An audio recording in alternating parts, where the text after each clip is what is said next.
Selamat datang di media pembelajaran IPS kelas 7 SMP Negeri 8 Malang yang diasuh oleh Bapak Dr. Andes Sumarno.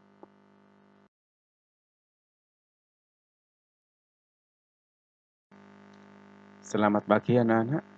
Hari ini kita akan belajar tentang kondisi alam Indonesia. Alam Indonesia dikenal sangat indah dan kaya akan berbagai sumber daya alamnya.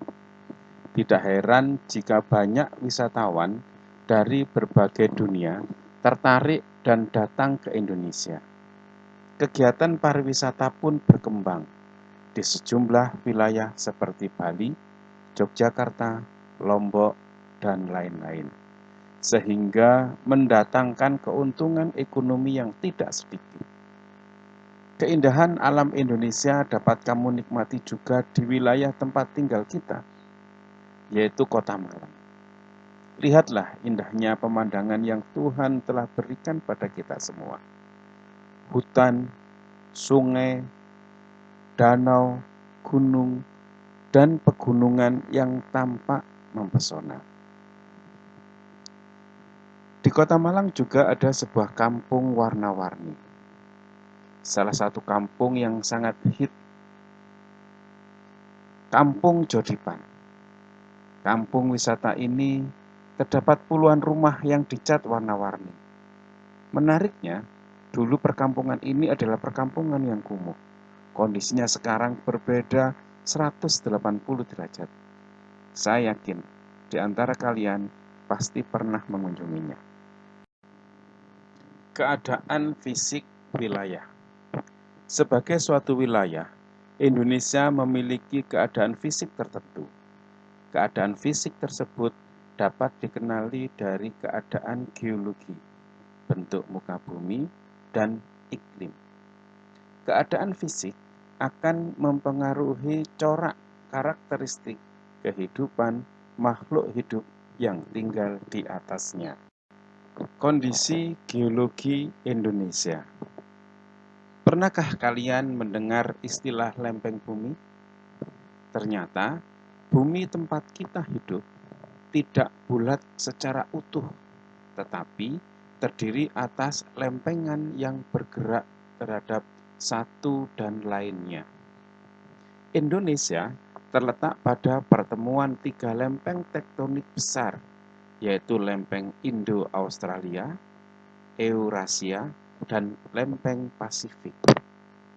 Lempeng Indo-Australia bertumbukan dengan lempeng Eurasia di lepas pantai Sumatera, Jawa, dan Nusa Tenggara. Sementara lempeng Pasifik bertumbukan dengan Eurasia di utara Papua dan Maluku Utara. Tumbukan lempeng tersebut kemudian membentuk rangkaian pegunungan yang sebagian menjadi gunung api di sepanjang Pulau Sumatera, Jawa, dan Nusa Tenggara. Tumbukan antar lempeng akan menghasilkan gunung api, gempa bumi, dan tsunami.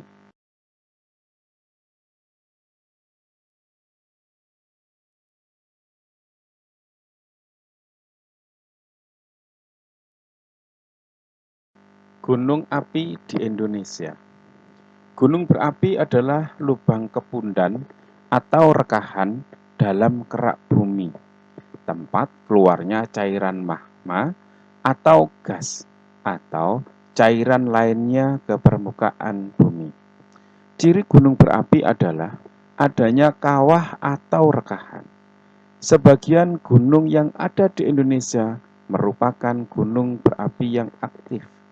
Sebagian besar gunung berapi tersebar di sepanjang Pulau Sumatera, Jawa, sampai Nusa Tenggara.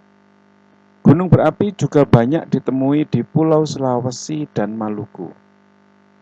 Beberapa gunung berapi di Nusantara sangat terkenal di dunia karena letusannya adalah Gunung Berapi Tambora dan Gunung Krakatau. Sekarang perhatikan video berikut.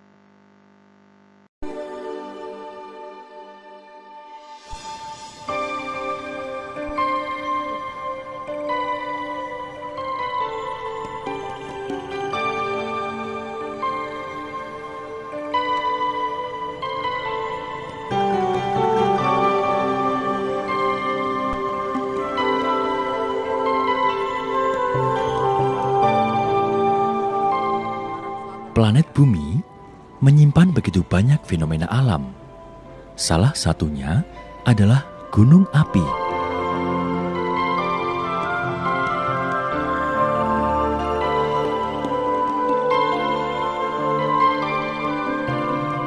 Struktur bumi terdiri dari beberapa lapisan. Lapisan paling atas adalah lempeng tektonik yang terdiri dari beberapa potongan dan mempunyai bentuk tidak beraturan. Lempeng inilah yang membentuk benua-benua dan saling bergerak satu dengan yang lainnya. Gerakan lempeng tersebut bisa saling mendekat, menjauh, atau bergeser secara horizontal. Gunung api adalah hasil aktivitas magma yang naik ke permukaan bumi dan biasanya terbentuk pada batas-batas lempeng yang bergerak.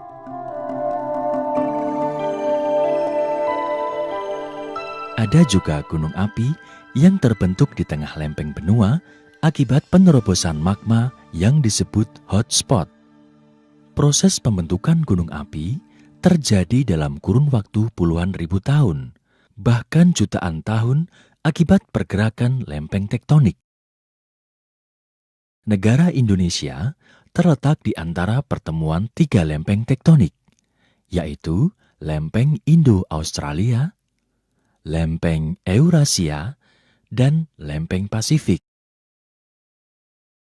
Ketiga lempeng tektonik tersebut saling bertabrakan sehingga membentuk rangkaian 127 gunung api aktif di Indonesia.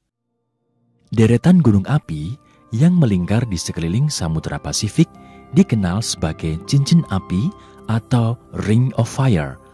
Negara kita terletak di area cincin api ini.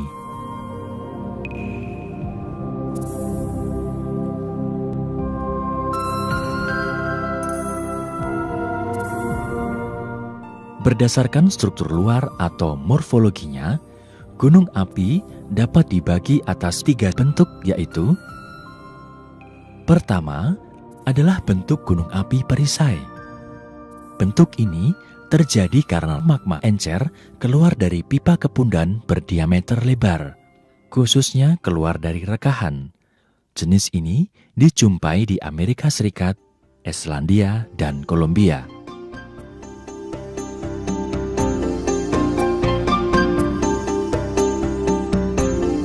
Kedua adalah bentuk gunung api kerucut. Bentuk ini terjadi karena letusan eksplosif magma encer dari pipa kepundan tunggal.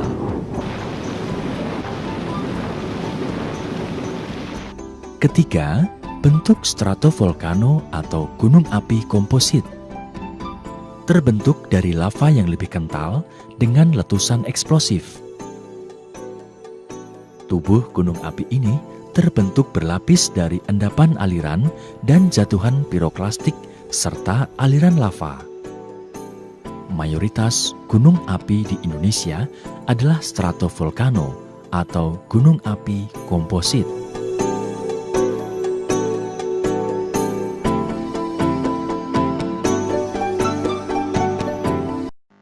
Setelah melihat tayangan video tadi, saya berharap kamu semakin memahami apa itu gunung berapi.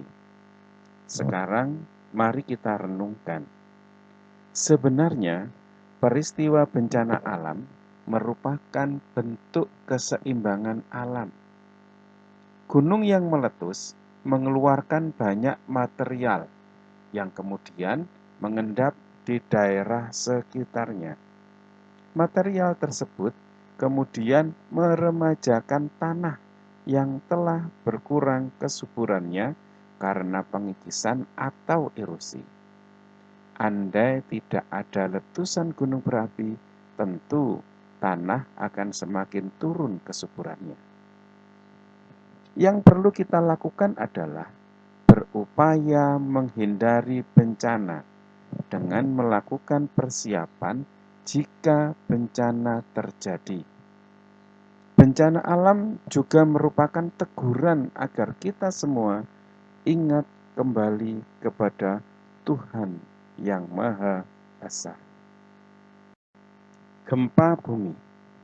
Indonesia merupakan salah satu negara yang sering mengalami gempa bumi, terutama pulau-pulau sepanjang pertemuan lempeng Sumatera, Jawa, Nusa Tenggara, Maluku, dan Sulawesi.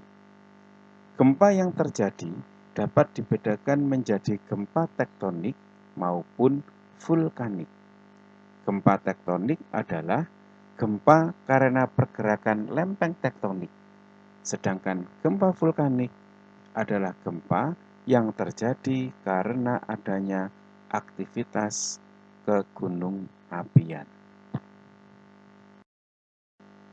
Apakah gempa itu?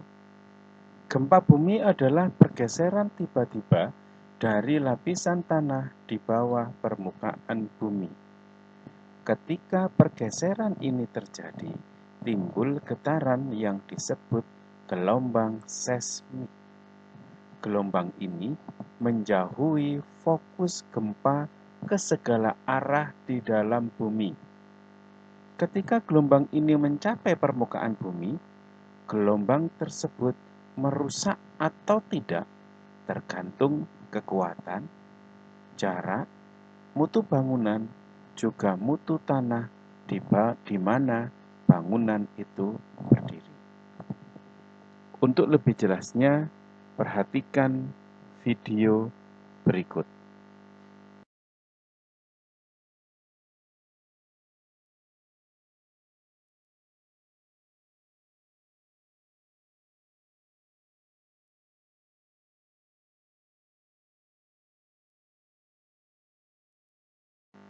Sekarang kita akan mempelajari tentang tsunami. Pengertian tsunami. Secara etimologis, tsunami diartikan sebagai gelombang besar yang terjadi di pelabuhan.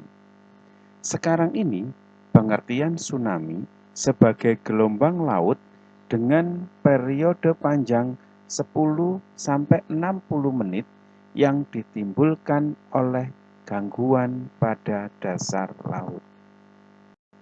Sebab-sebab terjadinya tsunami. 1. Terjadinya gempa bumi dengan pusat di laut. 2.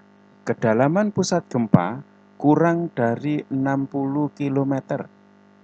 3. Kekuatan gempa lebih atau sama dengan 6,5 skala Richter.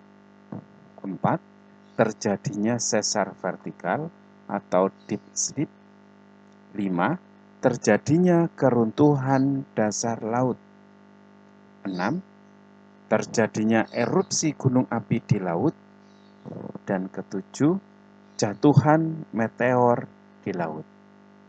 Untuk lebih jelasnya tentang terjadinya tsunami serta dampak dari tsunami, kita saksikan video berikut ini.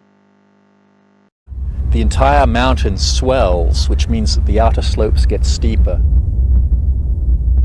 There are probably a succession of small earthquakes, and then maybe a big earthquake that shakes loose this very steep western flank of the volcano.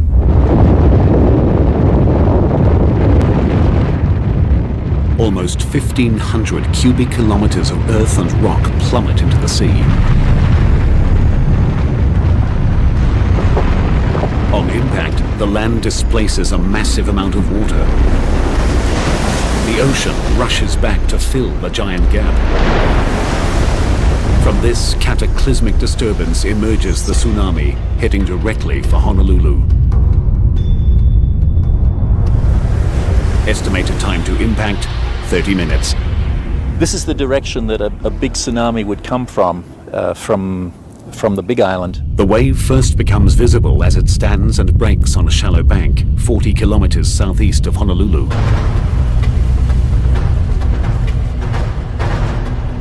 You'd see the sea rear up in front of you. It would be huge. It would rise up above you the size of a building, the size of a 10-story building. Surging inland at up to 70 kilometers per hour, the tsunami slams Honolulu.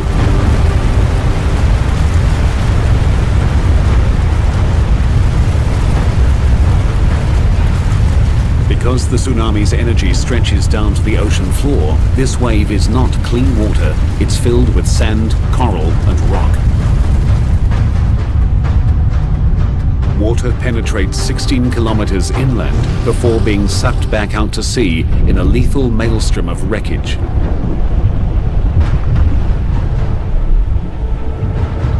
It annihilates nearly everyone and everything in its path. Setelah kalian melihat video, kesimpulan yang bisa kita ambil adalah 1. Tsunami terjadi selalu dipicu oleh gempa bumi. Sedangkan gempa bumi umumnya ditimbulkan oleh tumbukan lempeng tektonik. Hingga kini, belum ada teknologi yang mampu meramal terjadinya gempa bumi secara tepat. Dan bencana tsunami dapat dimitigasi, sehingga korban dan kerugian dapat diminimalkan. Kita tahu bahwa kondisi wilayah Indonesia dan bahaya yang mengintainya.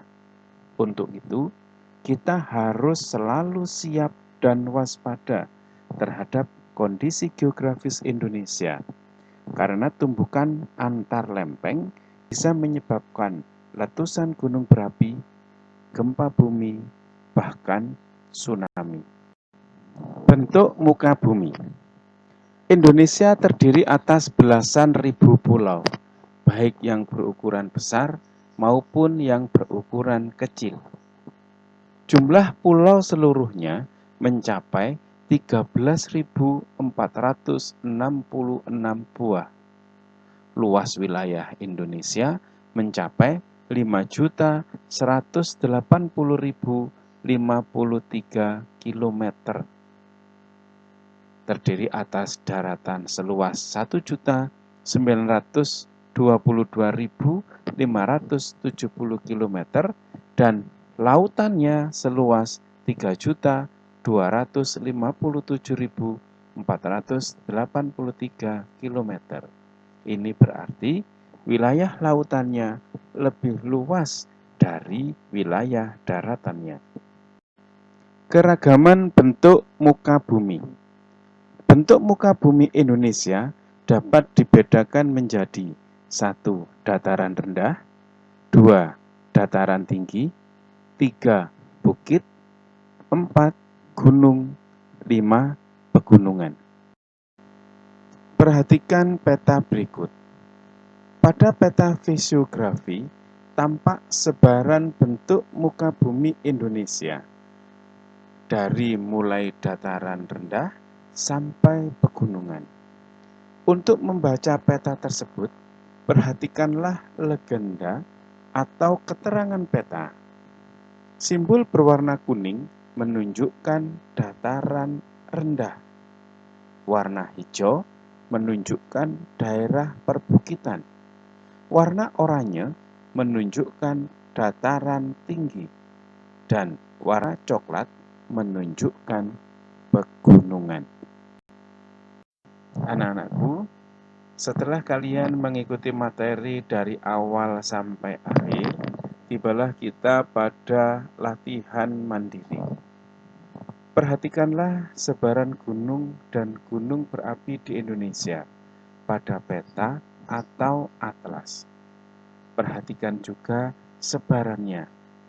Berdasarkan peta-peta tersebut, isilah tabel di bawah ini dengan nomor, nama gunung, provinsi di mana gunung tersebut berada, kemudian status dari gunung tersebut sebagai gunung berapi atau bukan gunung berapi, serta berapa ketinggiannya. Untuk mendapatkan jawaban dari latihan mandiri ini, kalian bisa melihat dari paper. Selamat bekerja. Selamat belajar mandiri. Kita berdoa bersama, semoga pandemi COVID-19 segera berakhir di Indonesia dan kita bisa melaksanakan kegiatan belajar mengajar dengan bertatap muka. Tetap jaga kesehatan, patuhi kedua orang tua kamu. Saya yakin kalian bisa.